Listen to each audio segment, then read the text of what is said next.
नमस्कार मित्रों, हमने पिछली बार छंद से पहले गण निर्देश करने का तरीका समझाया था। अब हम छंदों के बारे में पढ़ेंगे। तो छंद के प्रकार।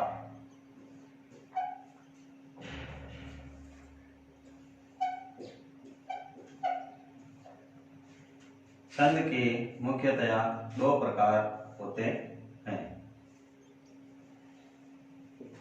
वर्णिक छंद और मात्रिक छंद। वर्णिक छंद वे होते हैं जिन पर पहले हम गण निर्देश करते हैं, उसके बाद में उस पर कौन सा गण आया हुआ है ये हम निकालते हैं। और मात्रिक छंद में गण निर्देश करने के पश्चात मात्राओं को गिना जाता है। तो मात्राओं की गिनती के आधार पर मात्रिक छंद और वर्णिक छंद में गण के आधार पर छंद होता है। इसके अलावा छंद के चरण के आधार पर कितने प्रकार है, तो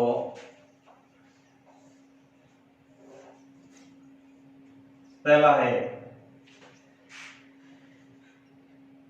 समृद्ध छंद और दूसरा है अर्ध समृद्ध छंद और तीसरा है विसमृद्ध छंद। ये तीन प्रकार छंदों के होते हैं चरणों के आधार पर। यानी प्रत्येक छंद में मुख्यतया 4 चरण होते हैं। यानी किसी भी श्लोक या दोहे की 4 लाइन, प्रत्येक लाइन को हम छंद का चरण कहते हैं। तो समृद्ध छंद का अर्थ होता है जिसके चारों चरण समान हो वो समृद्ध छंद, चारों चरण समान हो वो समृद्ध छंद। अर्ध समृद्ध छंद यानी जिसके 2 चरण समान हो और 2 अन्य प्रकार के हो वो अर्ध समृद्ध छंद कहलाता है। यानी आधे आधे छंद एक दूसरे के समान होते हैं।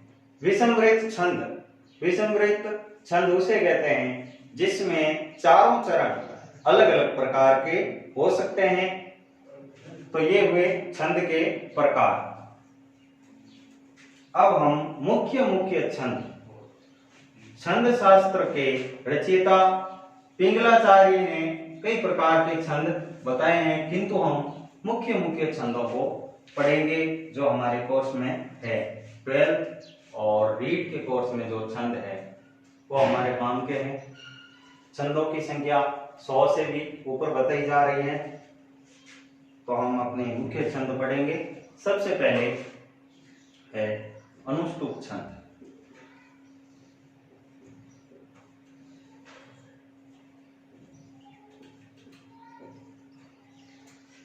मित्रों, जब भी हमें छंद पूछा जाता है तो हमें उस छंद के वर्णों की गिनती करनी चाहिए। तो अनुष्टुप छंद में पहली बात तो ये है कि 4 चरण होते हैं। 4 चरण, प्रत्येक चरण में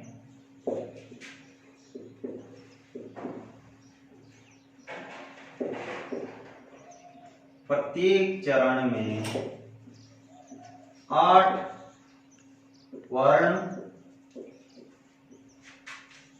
होते हैं। ये 2 मुख्य लक्षण है। इसके अलावा अनुष्टुप छंद के और कौन कौन से लक्षण है वो एक श्लोक के माध्यम से हम पढ़ेंगे। श्लोके षष्ठम गुरुर गेयम।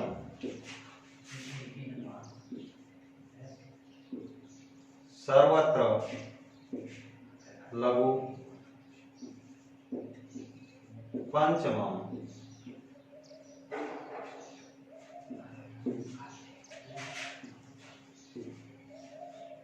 द्विचतुष्पादयो ग्रीष्मम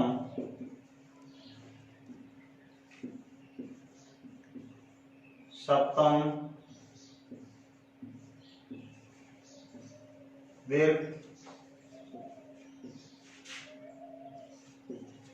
अनन्य।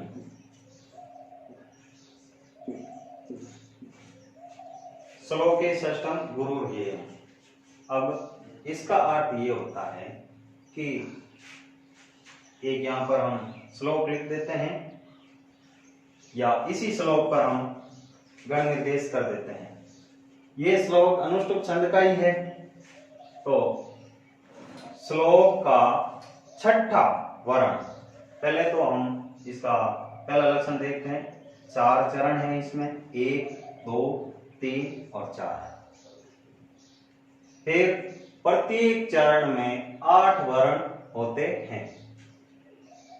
जो आधा यानी संयुक्त वर्ण है उसको हम एक ही मानते हैं। तो ये हो गया 1 2 3 4 5 6 7 और 8। 1 2 3 4 5 6 7 8। 1 2 3 4 5 6 7 8। 1 2 3 4 5 6 7 8। 8 वर्ण है। दूसरा भी लक्षण इस पर खरा उतर रहा है। फिर अगला लक्षण कौन सा है? श्लोके षष्ठम गुरुर्गेयम्। श्लोक के प्रत्येक चरण में छठा वर्ण गुरु आएगा। आ रहा है कि नहीं आ रहा है देखते हैं। 1 2 3 4 5 6 ये छठा है। यहां पर आगे संयुक्त वर्ण है। ये जो ज्ञ होता है, ज्ञ में ज प्लस ञ दोनों मिले हुए होते हैं अर्थात संयुक्त वर्ण है। तो रू पर क्या आएगा? गुरु। श्लोके षष्ठम गुरुर्गेयम्।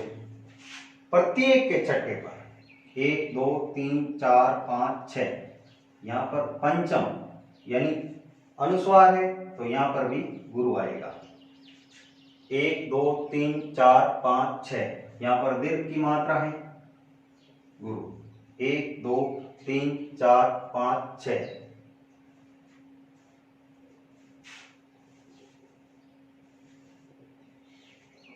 यहां पर आगे संयुक्त वर्ण है तो गुरु आएगा।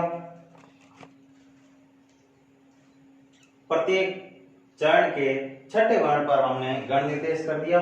प्रत्येक पर गुरु आ रहा है। फिर दूसरा लक्षण है सर्वत्र लघु पंचमम, यानी प्रत्येक वर्ण का 5वां वर्ण लघु होगा।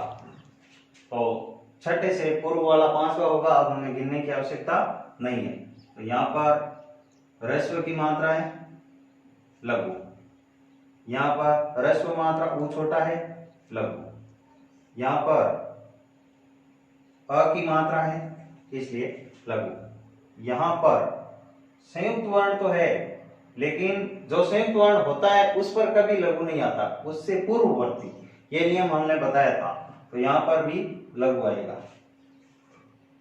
और तीसरा लक्षण है द्विचतुष्पादियो ह्रस्वम, यानी दूसरा, ये है दूसरा और ये है चौथा। इसमें 7वां जो है वो ह्रस्व होगा। दीर्घम अन्ययो, और अन्य में दीर्घ होगा। यानी इन पहले और तीसरे में तो 7वां दीर्घ होगा और दूसरे और तीसरे में जो है ह्रस्व होगा। तो यहां पर 7वां कौन सा है? छठे से जस्ट बाद वाला 7वां होगा। यहां पर ह्रस्व यानी लघु आ रहा है क्योंकि अनुस्वार आगे है, इस पर नहीं है। न यहाँ पर कोई संयुक्त वर्ण है, न इस पर कोई दीर्घ की मात्रा है। यहाँ पर 7वां ये है ये संयुक्त वर्ण है, लेकिन संयुक्त वर्ण की वजह से इससे पूर्ववर्ती वर्ण पर गुरु आया है, इस पर नहीं आएगा, तो यहां पर भी लघु हो गया। फिर क्या कह रहा है, सप्तम दीर्घम अन्ययो, यानी अन्य कौन कौन से हैं, दूसरे और चौथे के बाद में अन्य है, पहला और दूसरा, इन दोनों में सातवां जो है दीर्घ होगा। तो ये है सातवां, यहां पर दीर्घ क्यों होगा, यानी गुरु क्यों होगा, क्योंकि इस पर एक ही मात्रा है अर्थात गुरु। और ये तीसरा है, इस पर भी यहां पर गुरु इसलिए होगा क्योंकि आगे संयुक्त वर्ण है। तो हमें केवल पांचवें, छठे और सातवें वर्ण पर गण निर्देश करना है। पहली बात ये ध्यान रखनी है सबसे जरूरी कि यदि 8 वर्ण आ रहे हैं तो हमें पांचवा, छठा, सातवां, प्रत्येक चरण का पांचवा, छठा और सातवां वर्ण जो है वो देखना है कि इसमें क्या क्या आ रहा है। तो पहले में पांचवा, छठा और सातवां क्या आएगा, पांचवा तो आएगा लघु गुरु गुरु। फिर इसमें पांचवा, छठा और सातवां क्या आएगा, लघु गुरु लघु। इसमें क्या आएगा, लघु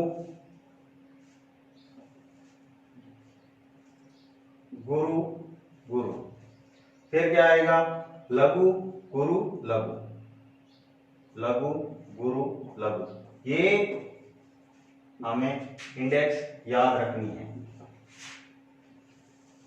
इस प्रकार से, पांचवा, छठा, सातवां, केवल 3 पर ही हमें गण निर्देश करना, बाकी पूरे श्लोक पर हमें गण निर्देश नहीं करना है। तो यदि ये सब संभावनाएं इसमें है तो ये अनुष्टुप छंद है। इसके बाद में हम अगला छंद पढ़ेंगे, इंद्र वज्रा छंद।